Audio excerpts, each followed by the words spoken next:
All right, welcome to The Explainer. Today we are diving into a recent, pretty extensive interview with Tommy Robinson.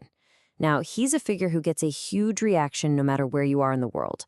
This particular interview was aimed directly at an audience in Australia and New Zealand, and in it, he really lays out his story, his warnings, and what he sees as a call to action. So we're going to break down exactly what he had to say. You know, the whole story around Tommy Robinson really boils down to this one question. Is he a citizen journalist out there exposing truths that he says the mainstream media won't touch?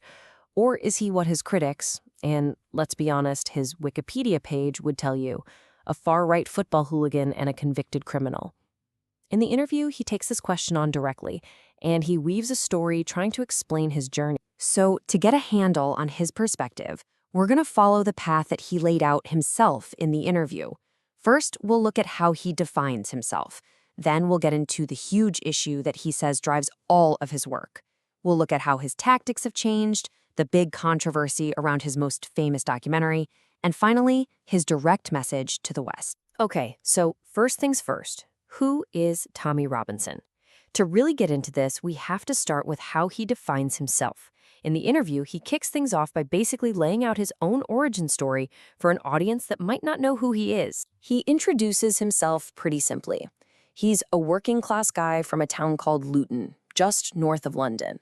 But then he zeroes in on one specific experience that he claims is totally central to his entire worldview, watching his hometown transform in his own lifetime, from having just one mosque to having over 45. Now, this next part is absolutely crucial to his whole argument. He describes a Luton he grew up in as this successful melting pot of immigrants, where communities from Jamaica, Ireland, Poland, you name it, all integrated. But then he makes this claim. He says one community, the Islamic community, did not assimilate at all, creating what he calls Islamic ghettos and a separation that he says he saw with his own eyes. And for him, that personal experience in Luton led him directly to the central issue of his activism, a problem that he claims the authorities were not just ignoring but were actually trying to cover up. And this, right here, is the really explosive claim at the heart of everything he does. He alleges that there was a conspiracy of silence between police, politicians, and community leaders to hide the systematic sexual abuse of non-Muslim girls by what have been called grooming gangs, all because they were afraid of being called racist. So how does he back that up? Well, he points to some specific government reports. The first big piece of data he offers is from the town of Rotherham. He says an official report there from 2015 found that gangs had been abusing children on a massive scale for years, and the number of victims was estimated to be around 1,400. Then he brings up another case in the town of Telford. He makes a point of saying that even though the Muslim population there was just 1.7%, police identified another 1,000 victims. He uses these numbers from different towns to build his case that this isn't just a few isolated incidents, it's a widespread national crisis. And that leads us to probably his most startling statistical claim. He states that while Muslim men make up just 3% of the UK population, they are responsible for 84% of the convictions for gang-related child sexual exploitation. For him, a statistic like this is the ultimate proof that the issue isn't random, but is tied to a specific community. So the big question is, why? Why would this be allowed to happen? Well, according to Robinson, the answer is simple and it's damning. He claims political correctness became so powerful that it literally paralyzed the police, making them too scared to investigate these crimes and protect the kids. So he's laid out this problem he sees, and he believes the authorities are doing nothing. So, what does he do?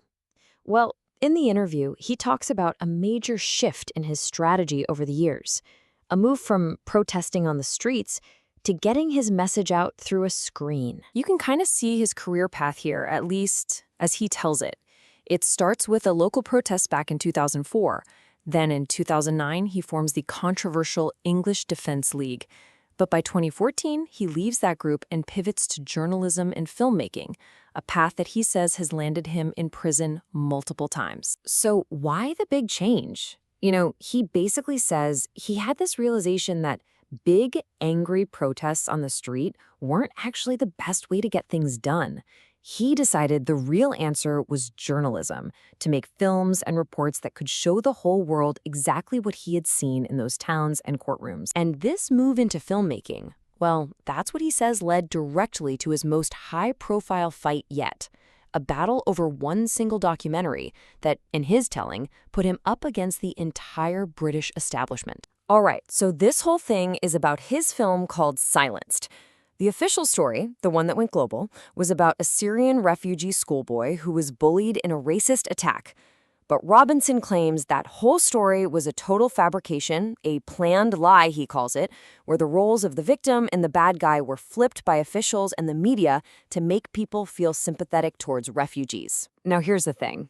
At this point, he's basically been kicked off most social media platforms. But he claims the documentary still got a staggering number of views, 167 million. And based on that number, he argues that it is the most watched documentary in British history, which he says is proof that people are desperate for a different story than the one they're being told. But, he says making that film came with massive personal consequences. For making and promoting it, Robinson says he was sentenced to 18 months in prison for contempt of court, spent 7 of those months in solitary confinement, and was financially bankrupted by legal costs that he says hit £1.5 million. So, he's told his backstory, he's laid out the problem, he's detailed his battles, and he uses all of that to build up to his final point.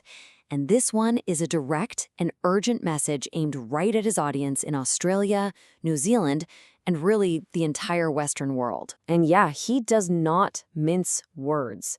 This is his blunt warning. He tells Australians they need to wake up and form a resistance right now, claiming that their politicians will, without a doubt, surrender and bow to the same pressures that he saw in the UK. So what does he want people to actually do? Well, he lays out this 3-step plan that's based on his own experiences.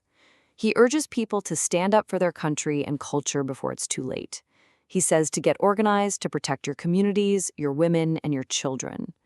And finally, to resist, because he warns that what he saw happen in his hometown of Luton is basically a blueprint for every city in the West. So what do we make of all this? Look, whether you see him as a truth-teller or something else entirely, the story he tells really pushes a fundamental question for our time.